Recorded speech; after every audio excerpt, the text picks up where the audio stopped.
Doctor Shahadat Hossain, আমাদের সাথে পুলিশের আইজিপি আছেন, বিজিবির জেনারেল অ্যাসিস্ট্যান্ট, র্যাবের চিফ, এলজিডির ইঞ্জিনিয়ার সহ অন্যান্য সংস্থার সমস্ত অর্গানাইজেশনের যারা লোকাল হেড তারা সবাই আছেন।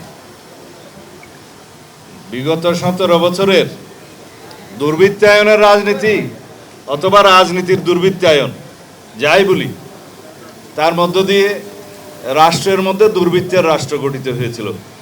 সেটার একটা নমুনা হচ্ছে এই জঙ্গল সলিমপুর।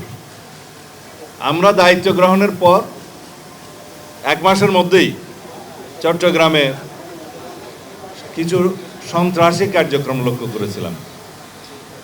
কিছু ব্যবসায়ীর বাসভবনে গিয়ে অত্যাধুনিক অস্ত্রসজ্জিত হয়ে গুলিগালাজ করার পরে তাদেরকে হুমকি দামকি দেওয়ার পরে চাঁদা আদায়ের জন্য আমরা বিষয়টা খুব গুরুত্ব সহকারে নেই। তখনই আমরা সিদ্ধান্ত নিয়েছিলাম তাদের অভয়ারণ্য আগে নষ্ট করতে হবে। তার অংশ হিসেবে মার্চ মাসের 9 তারিখ মনে হয় আমরা এখানে একটা যৌথ অভিযান পরিচালনা করি। এখানে আমাদের পুলিশ, র্যাব, বিজিবি, সেনাবাহিনীর সমর্থন নিয়ে আমরা একটা ব্যাপক তল্লাশি অভিযান চালাই। কিছু অস্ত্র উদ্ধার হয়েছে এবং কিছু সন্ত্রাসী আটক হয়েছিল।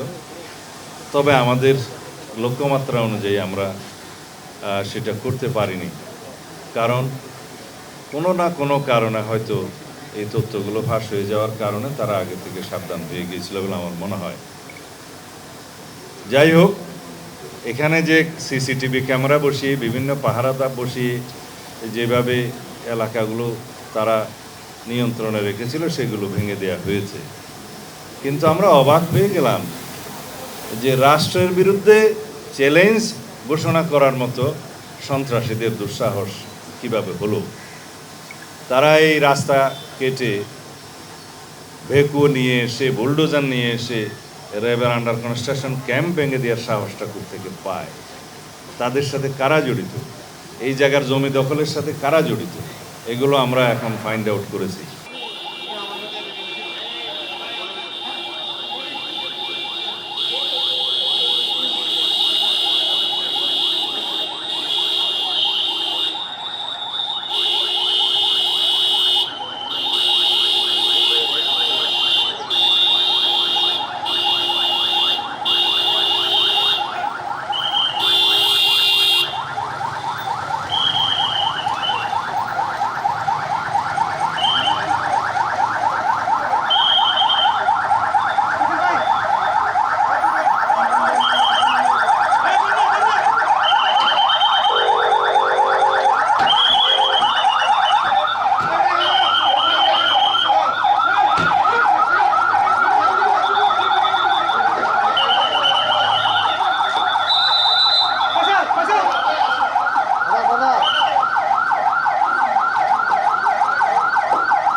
একটু জায়গা দাও,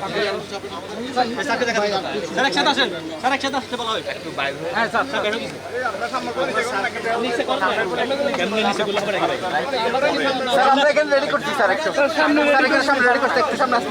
পারেন না তাহলে তো আমরা ফিনিশ করব। তাহলে আমরা সামনে একটু হেঁটে যাও, সব হয়ে যাবে। এই পাতা কম পাও